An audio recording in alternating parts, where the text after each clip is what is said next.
staff, students, cadets, school children, teachers, invited guests. Today, I wish you another very happy Independence Day, another great day for free India to celebrate and remember. With the purity of a child, the courage of a soldier, the tenderness of a mother, and the indomitable resolve of a truth-seeking seeker, today, as we have just sung our national anthem, may we remember the sacrifices of our freedom fighters and celebrate the spirit of freedom of just not a nation, but a civilization, achieving whose true potential is the responsibility of two of our generations, the faculty and staff and other teachers of this institution, and the second, the students of this institution. While freedom has been and will and is our birthright, we have to remember that it has been made a birthright from the sacrifices of a generation who gave everything. This place of Hijli is sanctified by the sacrifices of our freedom fighters, and it is on the blood that was spilled on this land that freedom has been attained for India to some extent. We have to remember that for the students, that generations like you have been incarcerated in this place. They have left everything that they had, their childhood, they have left their whole education life to sacrifice at that altar on which this institute has grown. Therefore, my friends, there is a debt.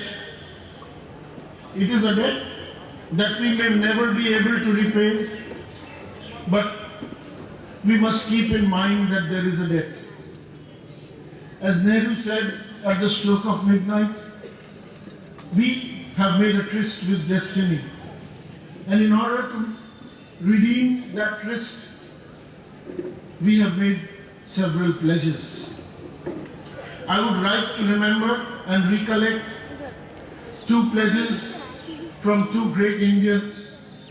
These two great Indians I have identified are both from not only from this state, but they also exemplify what IIT Kharagpur stands for: great patriots, global citizens.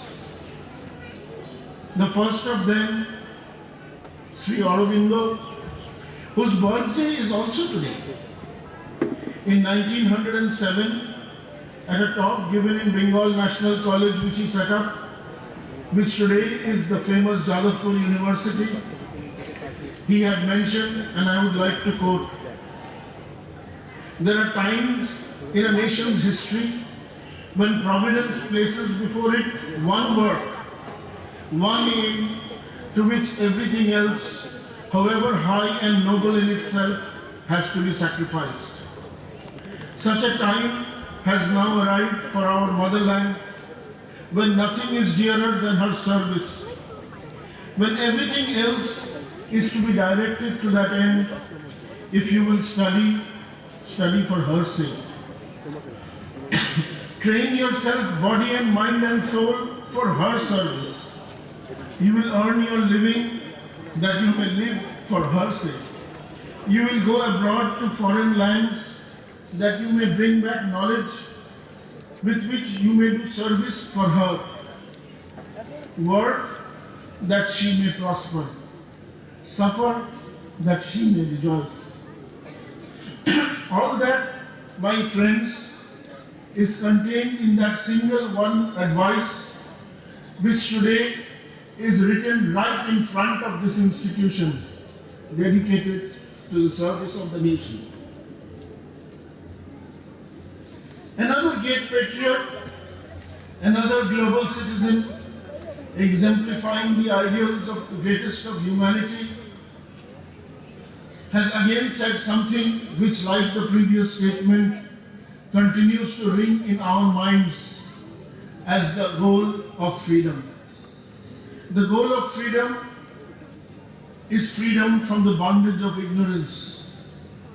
And for freedom from the bondage of ignorance, we first have to free ourselves before we can lend a helping hand to others. India is an ancient land where much has been said about the ultimate freedom. But I will quote again another great patriot, a global citizen, and an ideal of India, a representative of India, Kavi Guru Rabindranath Tagore, who penned these very famous lines about freedom, which all of us know, but I would like to again remind you, where the mind is without fear and the head is held high, where knowledge is free, where the world has not been broken into fragments by narrow domestic walls, where words come out from the depth of truth, where tireless striving stretches its arms towards perfection, where the clear stream of reason has not lost its way into the dreary desert sand of dead habit, where the mind is led forward to thee in ever-widening thought and action into that heaven of freedom. My Father, let my country awake. It is this Janagan Mana which looks upon us, this favored place of this country, this institution, for some of its redemption.